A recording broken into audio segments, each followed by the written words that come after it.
My name is Lauren Mitchell, 38 years old, communications director at a major firm in San Diego, and I wasn't fired like my husband thought. I was promoted. A turning point I once dreamed of. But that night, when I looked into the cold, angry eyes of Nathan, the man who once swore to love me for life, I knew, if I told the truth, I would miss something very dark. I pretended to collapse. He believed me, and in that moment I discovered the entire orchestrated plan between my husband and mother-in-law to destroy my life, step by step.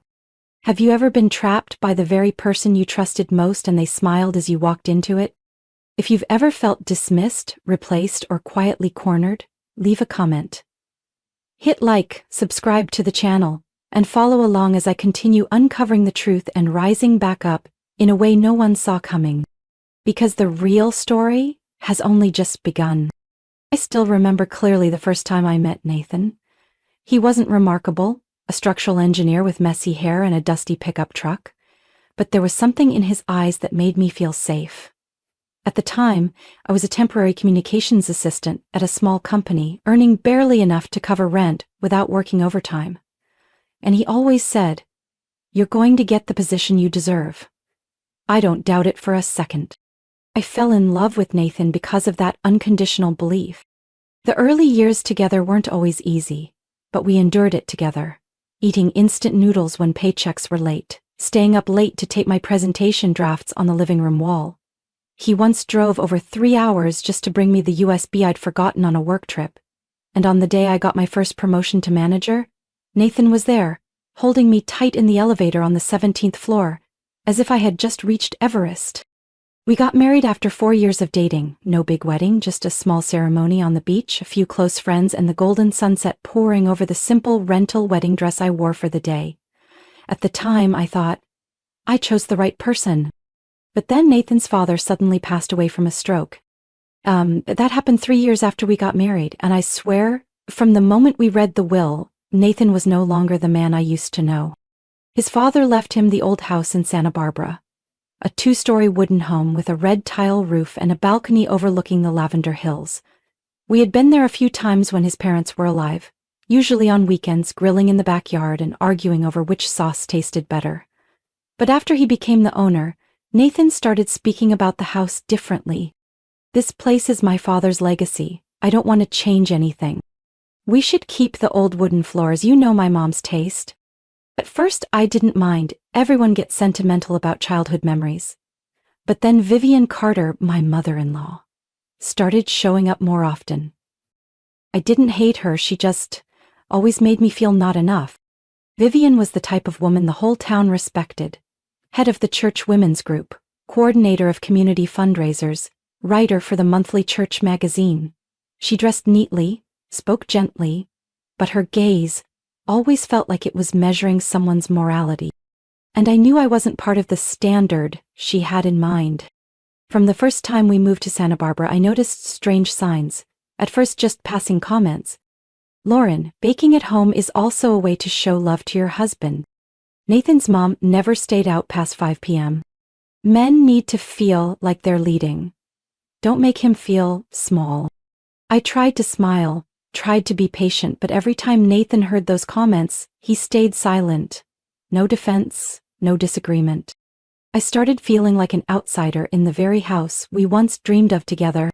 Then Nathan suggested combining our finances. "We're a team, right? Whatever you earn is for this home too." I agreed, even though I felt a little hesitant. I thought it was normal between husband and wife. We opened a joint account, split all expenses evenly. But soon after, he started mentioning a loan to buy the backyard from the neighbor, a deal under his name. For convenience. I put most of my year-end bonus into it, but the contract didn't have my name. Then came the friends. He didn't forbid me, but every time I went out to dinner with my old group, he'd throw out a line like, "Those single friends of yours don't seem all that happy, do they?" Or, "You need rest, why are you always running around?" I began shrinking myself, cutting back on meetups, quitting weekend yoga classes, staying home more, cooking more. We hardly had any deep conversations anymore. He only asked about bills, the stove, the washing machine. And I the one he once called passionate and full of light, was now just someone who made sure everything ran so he wouldn't be bothered. I used to believe it was just a phase, that the pressure of losing his father, moving homes, and his mom living nearby had made Nathan tense, that everything would return. I didn't realize it wasn't a phase. It was a new version of him, a version I had never met but was slowly becoming the one making decisions for my life without ever asking me. And I let it happen because I thought, if I loved enough, waited long enough, everything would be okay. But I was wrong. And that mistake almost cost me everything. I can't remember exactly when Nathan's phone started always facing down on the table. Maybe it was last fall, when he switched to a new iPhone model and suddenly changed his passcode. It wasn't because I checked his phone, I never had, because I used to trust him. But when you live with someone long enough, you notice the small changes, the unfamiliar ringtone in the middle of the night, nameless messages flashing and disappearing, or the way they slightly flinch when you walk into the room while they're staring at their screen. At first, I reassured myself. He's stressed, maybe it's a client, or his mom. But then I discovered a strange money transfer from the joint account. Not just once, but several times with the note, Charity Community Group. But there was no organization name. No thank you note, no receipt. I gently asked once, simply, "Nathan, did you send money from the joint account somewhere?" I saw a few strange entries. He didn't look up, only replied flatly, "Oh, Mom asked me to send it to the prayer group, just some tea and snacks money." Tea and snacks? Once I could believe, but then it was nearly $2,000 in 3 months.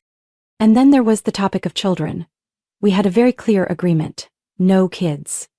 At least not while both of us were focused on our careers.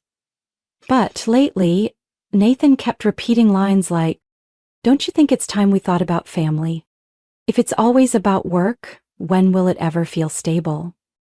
Vivian said the older you get, the harder it'll be to have children.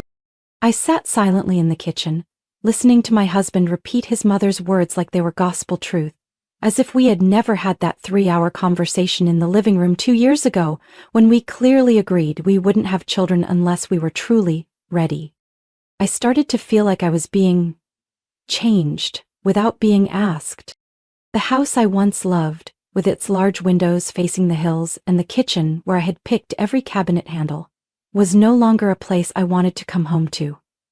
Vivienne had her own key. She came whenever she pleased, opened the fridge like it was hers, pointed at the plumber like she owned the place, and gave instructions to the gardener as if I were a tenant. One Friday morning I came home early because a meeting had been canceled. As I pulled into the driveway, I noticed the front door was slightly ajar. Nathan's voice echoed from the office inside. "I didn't mean to eavesdrop." But that sentence, short, clear, and ice-cold, froze me in place. She's almost convinced. One more nudge and she'll fall right into place. A beat of silence, then a low, mocking laugh.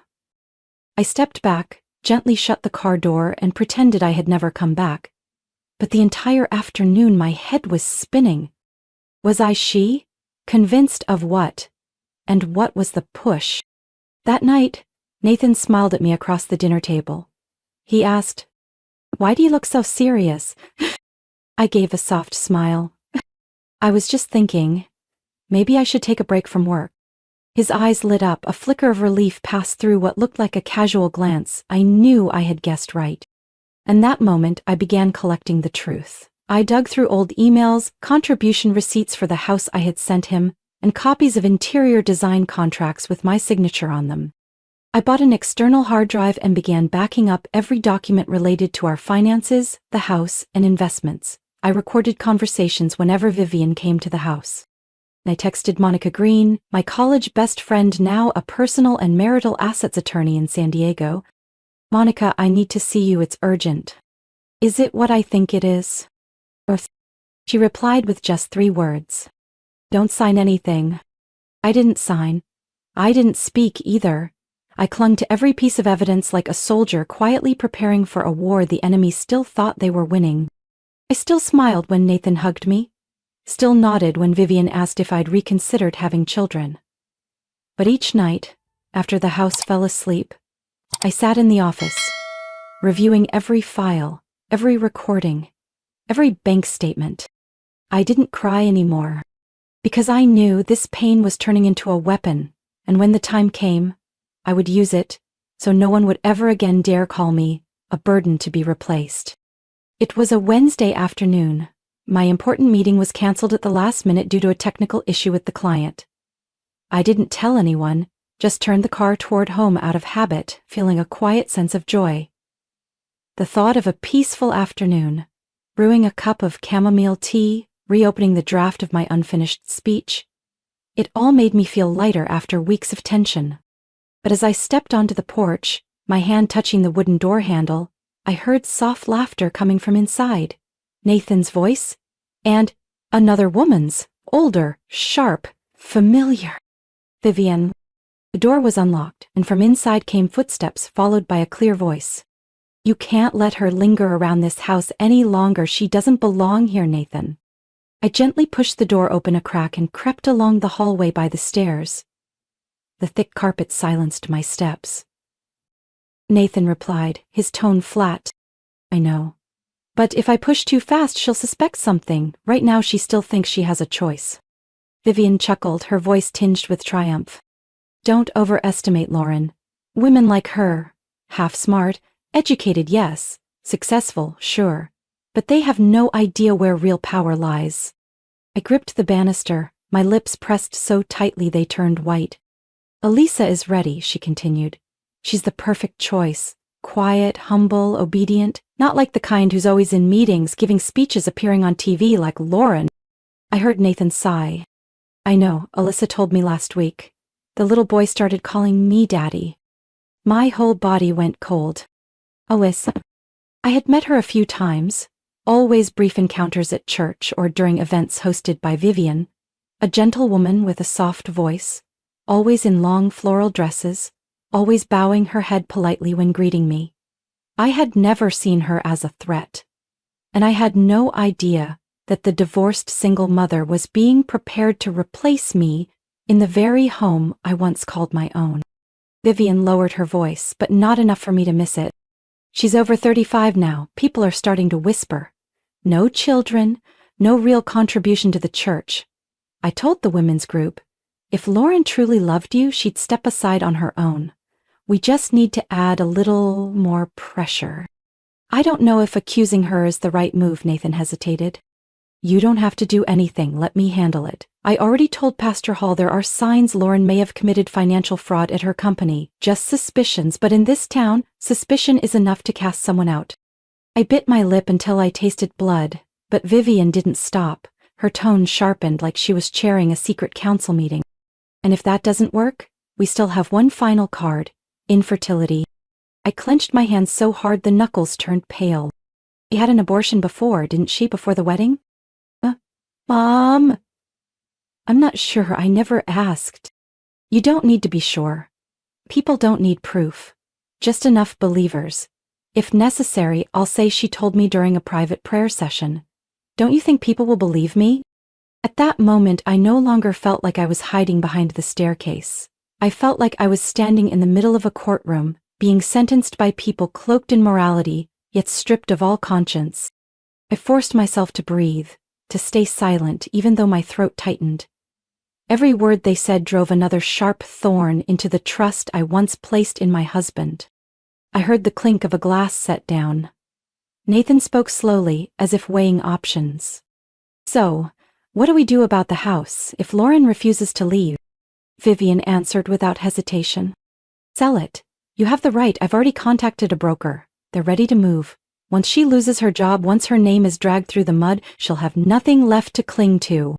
And what about Elisa? She's moving in, soon. I've already prepared a room for the boy. I felt dizzy, my legs numb, as if they no longer belonged to me. They weren't just planning to leave me, they were planning to erase me. I turned slowly back toward the door, quiet as a shadow. I couldn't let them know I had heard. When I stepped outside, the sun was already setting. I don't remember the drive home. I remember only one thing. Elisa wasn't a coincidence, she was a plan, and I was the last to know I was being replaced. Since that afternoon, I began playing the role of the broken woman, and strangely, it was easier than I expected. I didn't need to cry. I only had to stay silent, walk a little slower, season dinner a little less, stare out the window a little longer. Nathan thought I was slowly giving up. He even started acting pleasant, offering me wine, cleaning up the kitchen, and saying things with fake concern like, "I know this is hard for you, but if we part ways peacefully, it'll be easier on both of us." I responded gently, obediently, as if I had been convinced, but inside, every step I took was heading toward the truth. I contacted a private investigation office in Santa Barbara, one I knew kept everything confidential and asked no questions. The person handling the case was an older woman named Joanna Reyes, with salt and pepper hair and eyes calm to the point of coldness. I said, "I need to know every account and property in my husband's name, even the ones outside of California." She didn't ask more, only nodded and said, "Within 10 days I'll send you everything." 9 days later, I received an email with an attachment and a single line, "Open in a quiet place." I sat alone in the small office behind our house, my hands trembling slightly as I clicked. Nathan had placed a down payment on a 2-story house in Salt Lake City, Utah. Co-owner, Alyssa Morgan. The account was under Nathan Carter's name, with a transfer of $25,000 from a personal investment fund never disclosed in our shared financial documents. Deposit date 3 weeks ago. That was when I was still trying to keep dinner warm enough to show him I was nurturing the marriage. I don't remember how long I sat there staring at the screen. I just know that when I finally stood up, I went to the bathroom and washed my face 3 times. I needed to look tired enough so Nathan wouldn't suspect anything when I stepped back into the living room. "Did you eat yet?" I asked, like nothing was wrong. He shrugged. "Not really hungry, a bit tired, the project's behind schedule." I didn't need to know how deep his lies went. I only needed to remember every word he said. 3 days later, Joanna sent me a second file, a set of medical records quietly photographed from a clinic in Fresno where Elisa had gone for prenatal care when she was still living with her mother. I opened the file, scrolled to the section, gestational age 13 weeks, last ultrasound 2 weeks ago. Notes, complicated pregnancy history, requires close monitoring. I flipped through the pages quickly and my heart stopped. At the bottom of the report, in the emergency contact section, the first line read, "Kyle Brennan, ex-husband." I didn't know why Alyssa listed him there. Maybe it was a mistake. Maybe she still used her old records during the first visit. But for me, it was a door. I didn't hesitate. I booked a ride straight to the address Joanna provided, a small wooden house on the outskirts of Sacramento, near a training center for former military personnel. Kyle Brennan opened the door wearing a wrinkled shirt and faded jeans, a buzz cut, a rugged face but tired eyes. I introduced myself, direct and clear. "I'm Lauren Mitchell. I need to talk to you. About Alyssa." He wasn't surprised, he simply stepped aside. "Come in, I figured this would reach me eventually." We sat in a small living room surrounded by the scent of pine and the soft hum of an air purifier. I told him everything, no filter.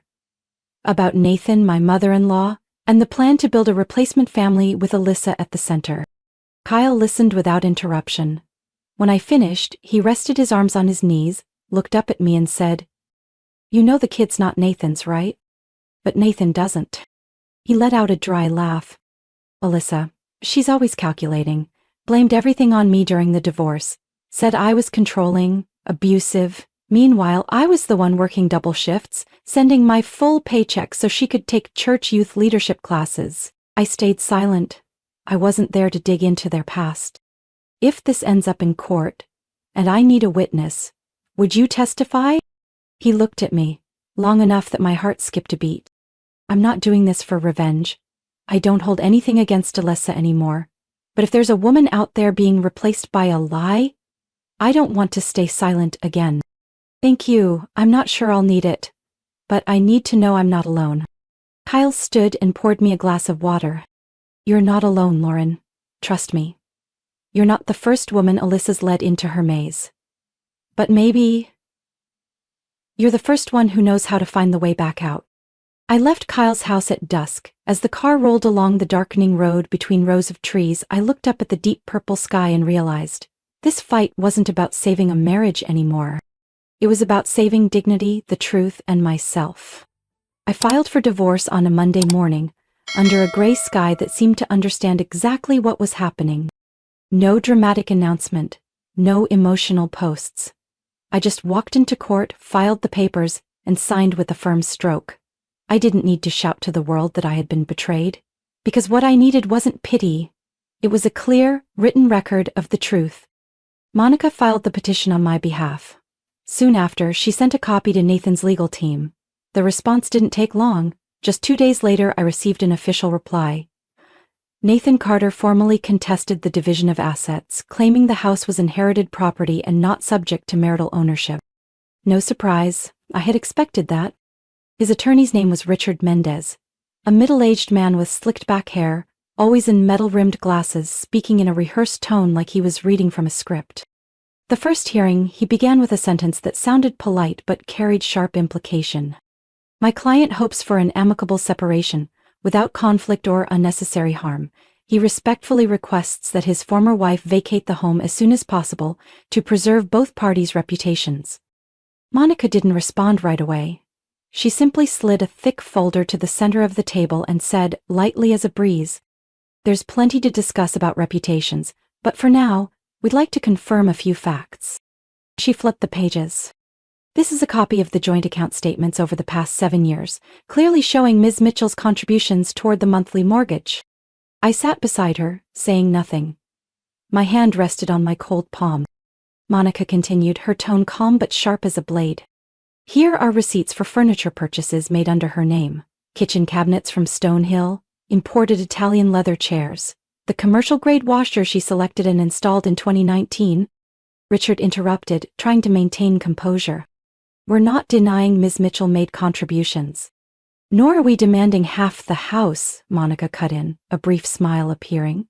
"We are only asking the court to recognize those contributions as legally valid, sufficient to protect her financial interest." Nathan sat across the table, collar uneven, gripping his pen so tightly I could hear the spring click faintly. I didn't have to speak. The numbers and receipts I had carefully kept over the years, they were speaking for me. The meeting ended without reaching the initial agreement their side had hoped for. Monica gathered the documents and walked out with me. In the elevator, she said quietly, "You thought you'd back down, but you came prepared, like someone who knew she'd have to fight. I don't need much. I just need him not to deny the life I lived." The next day, Nathan's lawyer sent a settlement offer. A lump sum paid over 3 months, under the condition that I give up all rights related to the house. Monica called back, without bothering to be polite. "Mr. Carter will not accept a settlement this insulting. If Mr. Carter wants reconciliation, he should propose something that reflects what she actually built." A few days later, Monica received a handwritten letter from Nathan. A short note, in the handwriting I still recognized. No apology, just one sentence. "I used to think she couldn't stand on her own. I was wrong." Monica handed it to me, but I didn't keep it. I wasn't here to collect his regret. I was here to make sure my life wasn't rewritten by anyone but me. I chose a Sunday morning to walk into that church, the place once called my spiritual family, for 8 years. Not because I believed in justice behind stained glass and varnished pews. I came because I wanted my silence to end. In the very place where they once used morality to trample me. I arrived early. I didn't wear black or a blazer like the other women in the group, but a soft olive dress with a folder tucked under my arm. Inside were the divorce summary, financial contributions, property documents, screenshots of bank transfers to Alyssa's account, and a photocopy of the medical records confirming the unborn child wasn't Nathan's. I had sent everything to the church's ethics council office 3 days earlier via certified mail. But today I came for one reason only: to put an end to the role of the difficult wife they had written for me all this time. The service began at 9 a.m. As I walked in, Pastor Hall was delivering the opening message, and in the front row, as I had expected, sat Vivian, Nathan, and Alyssa. Vivian sat straight, her hat tilted slightly like every Sunday. Alyssa had her head bowed, hands folded neatly in her lap. Nathan wore a blue shirt, his expression calm, as if he hadn't just been at the center of a property dispute. I walked straight down the aisle between the pews, my heels striking the floor rhythmically, louder than the choir singing Amazing Grace. I didn't stop until I stood right in front of the small altar, where the bronze-plated wooden cross and red velvet-bound Bible rested. Every eye turned to me. Pastor Hall hesitated. "Miss Lauren, is something wrong?" I gently placed the folder on the lectern and turned to face the entire congregation. "I'm not here to explain or justify, I'm here to end this. I am officially resigning my membership in this congregation, and I submit this folder, with documents detailing hypocrisy, manipulation, and the exploitation of faith to push a woman out of her own marriage." Vivian shot to her feet. "Lauren, this isn't the place to—" I didn't turn to her. I looked directly at Pastor Hall and the council members seated on the left. I once believed this place was for healing, but if faith is used to cover betrayal, then I don't want that kind of faith anymore. Alyssa lowered her head. Nathan remained still, hands clenched until his knuckles turned white. Pastor Hall cleared his throat, trying to keep his tone steady. "We will receive the documents and begin a review." "I'm not asking for a public trial," I replied. "I'm only asking that the truth no longer be pushed aside." I gave a slight nod and turned to leave. But I knew, behind me, things were beginning to crack, like a long-ignored fracture in glass. 3 days later, Vivian was suspended from her role as women's group coordinator, pending investigation into ethical misconduct involving false statements and damaging gossip about a member. Elisa was asked to step back from the Sunday school youth program due to unclear personal circumstances that could affect parental trust. I think he wasn't publicly named, but Monica told me some of his friends quietly stepped away, stopped inviting him to charity events like before. As for me, I never went back to that church. The message from Kyle arrived on a Tuesday morning. Short, no exclamation point, no extra sentiment. The court approved. Test results confirmed. Both parties will receive them today. I sat quietly in the living room, holding a cold coffee cup. I didn't feel relieved nor tense. It felt like seeing the fire was out, but still smelling the lingering smoke. By afternoon, Monica forwarded me the official report. 4 pages long, full of forensic terminology and ID codes, but only one line made me pause. No biological father-child relationship between Mr. Nathan Carter and the fetus. I saved the file. I didn't send it to court. I didn't share it with anyone. I simply attached it in a private email sent to Nathan. Subject: FYI. So you have the truth if you want to live truthfully. No commentary, no ellipsis, no negotiation. I don't know if he ever opened that email. And honestly, I don't need to know. 3 days later, Monica finalized the paperwork to withdraw me from the property dispute. We reached a written agreement. I would receive back the full amount I had invested into the house, including upgrades and legal fees. Nathan would retain ownership, just as he had always wanted. I signed my name on the final document with one smooth, unbroken stroke. The file was closed. I moved into a small apartment by the sea in San Clemente at the end of April. A second-floor unit, ivory walls, a balcony looking straight out to an endless stretch of sand. Each morning, sunlight pours into the kitchen, making the water in my glass shimmer like crystal. No one knows I'm here, no one but Monica and Emily. I rented the unit from a widowed woman who lives downstairs. Her name is Margaret, white hair like salt and a love for growing geraniums on the railing.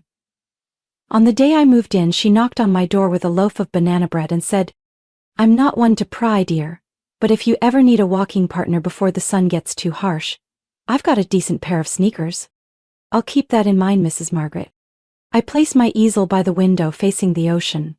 I'd kept it in storage for 3 years, always saying, "I don't have time." Now I no longer made excuses.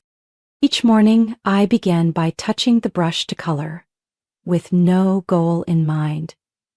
No one interrupts me here. No sudden doorbells. No commanding voices from the hallway.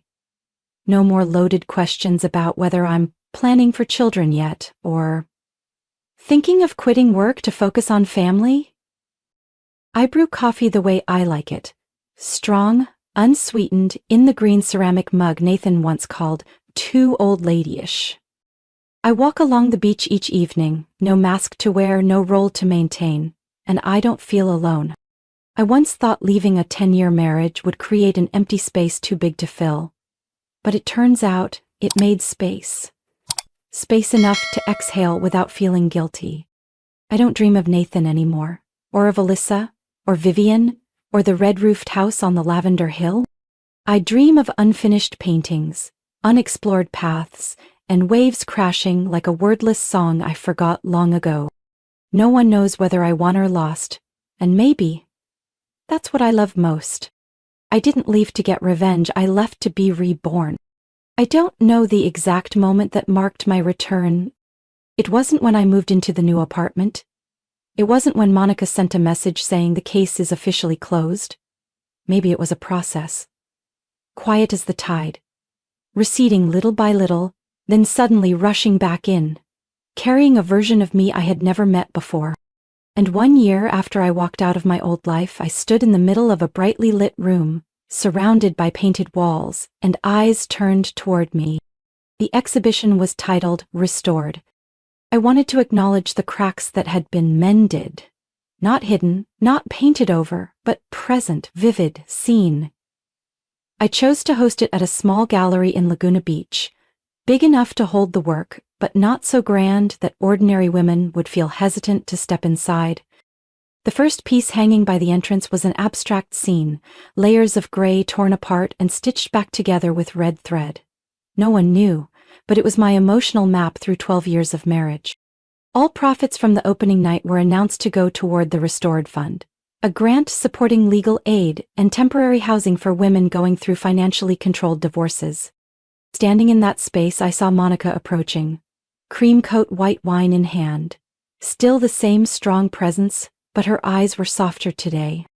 "You're not a lawyer anymore?" I asked. "Still am," she smiled, "but now I'm the honorary legal advisor for a rather stubborn nonprofit." Sounds familiar. We clinked glasses, no big speeches. Some things between women don't need to be said aloud. A few minutes later, I heard familiar footsteps, hurried, slightly nervous. I turned and saw Emily, her hair longer, cheeks flushed with emotion. She hugged me tight, almost whispering, "You really did it, Lauren." "Not alone," I replied, gently patting her back. Emily is now the communications director for the entire project. She was the one who helped me reshape my voice. How to tell a story, not for pity, but to connect. Not for revenge, but to remind each other, we survived. The event had no expensive champagne, no VIPs, no camera flashes.